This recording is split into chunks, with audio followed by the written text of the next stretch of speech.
ఏపీలో మెడికల్ కాలేజీల ప్రైవేటీకరణకు వ్యతిరేకంగా నిరసనలకు వైఎస్సార్సీపీ సిద్దమైంది. ఇందులో భాగంగా ఈ నెల 28న అన్ని అసెంబ్లీ నియోజకవర్గాలలో ధర్నాలు చేపట్టాలని నిర్ణయించింది. ఈ మేరకు తాడేపల్లిలోని పార్టీ కేంద్ర కార్యాలయంలో వైఎస్సార్సీపీ నేతలు పోస్టర్ విడుదల చేశారు. ఈ సందర్భంగా సజ్జల రామకృష్ణారెడ్డి మాట్లాడుతూ వైఎస్ జగన్ హయాంలో 7 మెడికల్ కాలేజీలు పూర్తి అయ్యాయి. అబద్దాలు చెప్పి దబాయించడం చంద్రబాబుకు అలవాటే. మెడికల్ కాలేజీ ప్రైవేటీకరణను అన్ని వర్గాల ప్రజలకు వ్యతిరేకిస్తున్నారు.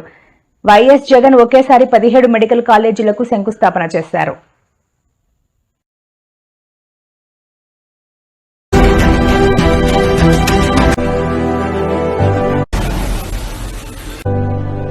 ప్రైవేటు వ్యక్తులకు అప్పచెప్పే దుర్మార్గపు ఆలోచన చేసిన చంద్రబాబు కూటమి ప్రభుత్వానికి వ్యతిరేకంగా ఆ ప్రతిపాదనను యువకులు అందరినీ కలుపుకుంటూ భవిష్యత్ తరాలు ఎంత నష్టపోతాయో తెలిసే రకంగా ఓ పక్క ప్రచారం చేస్తూ ర్యాలీల రూపంలో ఎక్కడికక్కడ ఒక తేదీ పెట్టుకుని రాష్ట్రమంతా జరపాలని వైఎస్ఆర్ కాంగ్రెస్ పార్టీ నిర్ణయించుకున్న దాంట్లో భాగంగా ఇప్పటికే సంతకాల ఉద్యమం మొదలైంది.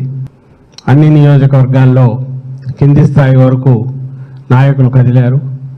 చాలామంది స్వచ్ఛంద సంస్థలు, సివిల్ సొసైటీ అంటే వివిధ సంఘాలు, ప్రజా సంఘాలు వాళ్ళు కూడా పార్టిసిపేట్ చేస్తున్నారు. ఇది మేము ఎట్టి పరిస్థితుల్లోనూ ఒప్పుకోమని వాళ్ళు ముందుకు వస్తున్నారు. వాళ్ళు స్వచ్ఛందంగా ఈ సంతకాలకు సంబంధించిన కార్యక్రమంలో పార్టిసిపేట్ చేయడమే కాకుండా సంతకాల సేకరణలో కూడా పార్టిసిపేట్ చేస్తున్నారు.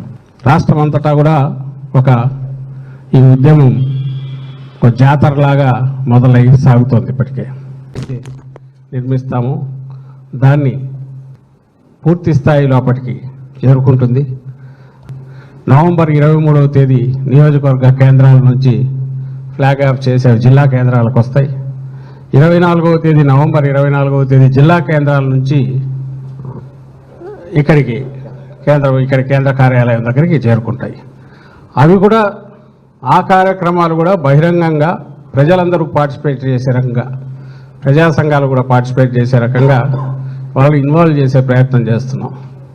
ఎందుకంటే ఆ కార్యక్రమం పూర్తి అయ్యాక 25 ఇక్కడికి వచ్చిన తర్వాత గవర్నర్ గారి సమయం ఆయన ఇచ్చేదాన్ని అపాయింట్మెంట్ బట్టి పార్టీ అధ్యక్షులు మన ప్రియతమ నేత జగన్మోహన్ రెడ్డి గారు, మాజీ ముఖ్యమంత్రి జగన్మోహన్ రెడ్డి గారి నాయకత్వంలో సీనియర్ నాయకులు, పార్టీ నాయకులు, ఎమ్మెల్యేలు, ఎంపీలు, అలాగే నియోజకవర్గ కోఆర్డినేటర్లు అందరూ కూడా ఆయన ఆధ్వర్యంలో బయలుదేరి ఇక్కడి నుంచి గవర్నర్ గారిని కలవడానికి వెళ్ళి అక్కడ ఆయనకు సమర్పిస్తారు.